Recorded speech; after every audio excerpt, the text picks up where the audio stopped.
ते म्हटलेले आहेत. मग हे कुठे जातात? गुवाहाटीला का सुरतला की गोव्याला की दरे गावात काय कुठे जातात? बघा यांची मती गुंग झालेली, हे भरकटलेले, हे सगळे अघोरी साधू आहेत. आणि प्रयागराजच्या अघोरी साधू जे आहेत त्यांची तपस्या आहे, त्यांची तपस्या आहे, ते हिंदुत्वाचे प्रतीक आहेत. पण हे नकली अघोरी आहेत, नकली अघोरी, हे राजकारणातले अघोरी आहेत. त्यांच्यावर लक्ष देऊ नका, अजिबात लक्ष देऊ नका.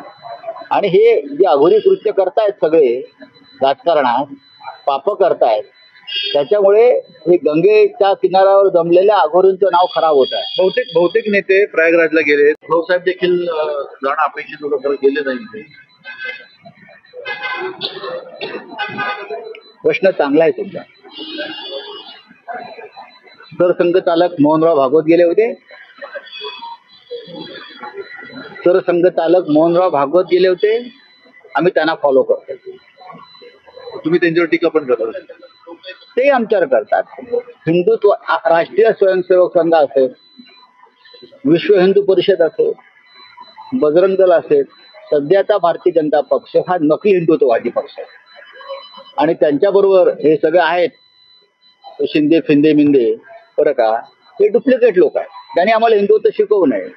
राष्ट्रीय स्वयंसेवक संघाचे सरसंघचालक मोहनराव भागवत यांना मी तरी प्रयागराजला जाऊन गंगेत डुबके मारून स्नान करताना मी पाहिलं नाही.